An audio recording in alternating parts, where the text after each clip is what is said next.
Fairy tales sold us stardust, destiny, and sanitized moral lessons for the nursery. History, however, provided the uncut director's cut, a gritty montage of plague, child exploitation, and human behavior so depraved it makes a poisoned apple look like a health snack. Today, we are unmasking 10 childhood classics that were actually hiding gruesome historical trauma under a layer of glitter and rhyme. Number 1. The Waking Prison, Sleeping Beauty. Sleeping Beauty feels like a whimsical dream until you look at the real-world cursed sleep that baffled the 20th century. Between 1915 and 1926, a global epidemic known as encephalitis lethargica swept across the planet, leaving millions of victims trapped in a state of living mummification. These weren't people peacefully napping on velvet cushions. They were waking statues. Victims were conscious but entirely frozen, unable to speak, move, or even blink of their own volition. It was as if their minds were still perfectly intact, but the universe had stolen the controls to their bodies. Some patients remained in this neurological prison for decades, effectively paused in time while the world aged around them. There were no magic kisses to break this spell, just years of silence in a hospital ward. When you put the fairy tale next to the reality of a frozen human being, the spindle doesn't seem so starry. The loss of your own autonomy does. Number 2. The Beast of the Woods, Little Red Riding Hood. The warning to stay on the path wasn't a metaphor in 18th century France. It was a survival guide. Between 1764 and 1767, the province of Gévaudan was terrorized by a real-world predator that makes the big bad wolf look like a house cat. Known as the Beast of Gévaudan, this creature reportedly killed over 100 people, specifically targeting women and children. Witnesses described something larger and more theatrical than a standard wolf, a creature with a terrifying appetite for chaos. The panic became so widespread that King Louis XV sent professional dragon hunters and royal soldiers to slay it. Whether it was a single prehistoric remnant, a pack of hyenas, or a mass hysteria fueled by real blood, the dread was tangible. Red Riding Hood isn't just a story about a girl in a cape. It's a cultural echo of a time when the woods were genuinely occupied by something that viewed humans as a delivery service. Number 3. The Copper Mine Martyrs, Snow White. Snow White's origin is a dark scholarly debate, but one of the most chilling theories points to Margarita von Waldeck, a 16th century noblewoman rumored to have been poisoned. While an aristocratic murder is grim enough, the truly disturbing layer involves the 7 dwarfs. Historians often link these figures to the child laborers who worked in the local copper mines owned by Margarita's family. These children were forced into cramped, toxic tunnels, resulting in stunted growth, severe physical deformities, and bodies wrecked by industrial misery. They were dwarfs because the labor system had literally compressed their development. When you view the story through this lens, the cheerful cottage in the woods stops being a fantasy and starts looking like a labor camp for children. The singing birds and magic mirrors were just a high-gloss coat of paint applied over the brutal reality of 16th century industrial exploitation. Number 4. The Vertical Home Invasion, Jack and the Beanstalk. If you strip away the heroic orchestral swell, Jack and the Beanstalk is actually folklore's most successful criminal enterprise. In the earliest versions of the tale, Jack isn't a destiny-driven hero. He's a repeat offender. He sneaks into a stranger's home, accepts hospitality from the homeowner's wife, steals their gold, returns to steal their livestock, and eventually kills the homeowner when he tries to protect his property. Later versions of the story added a patch to the script, claiming the giant had originally robbed Jack's father, the fairy tale equivalent of a lawyer screaming "context" to justify a burglary. Without that edit, Jack is just a cheerful bandit who treats homicide as a productivity hack. The story only survived because ancient folklore admired survivalists, even if those survivalists were wearing a ski mask and carrying a bag of harps.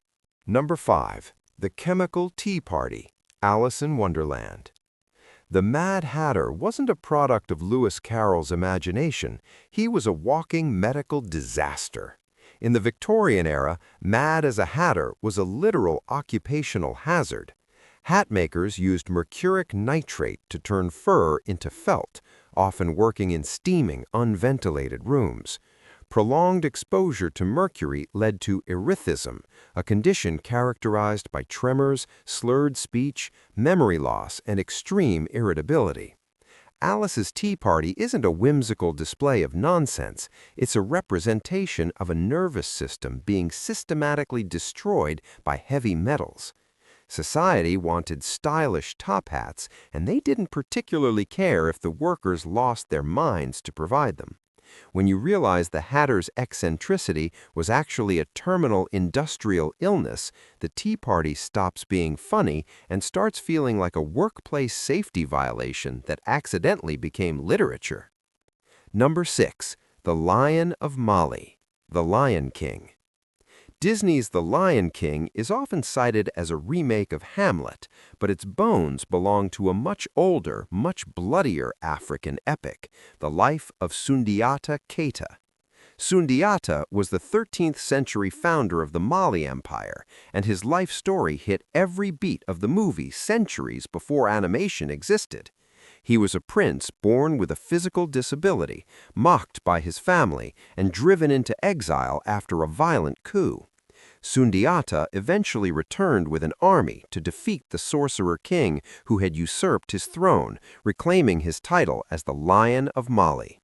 The difference? The real version didn't have catchy songs and a comedy duo of a meerkat and a warthog. It involved dynastic massacres, actual warfare, and the brutal reality that in medieval politics, a throne is just a chair until you've killed everyone else who wants to sit in it. It was a Disney plot, but with significantly worse dental care and a lot more iron. Number 7. The Siege Weapon, Humpty Dumpty. Humpty Dumpty was almost certainly not an egg. One of the most compelling historical theories suggests he was actually a massive royalist cannon used during the English Civil War in 1648. During the Siege of Colchester, this heavy artillery piece, nicknamed Humpty Dumpty, was perched atop a church wall to rain fire down on the parliamentarians. When the wall was blown out from under it, the cannon tumbled into the mud. Because it was so incredibly heavy, all the king's horses and all the king's men couldn't haul the weapon back onto the wall, leading to the city's eventual fall. The nursery rhyme isn't a tragedy about a fragile egg. It's a sarcastic military memo about a logistical failure.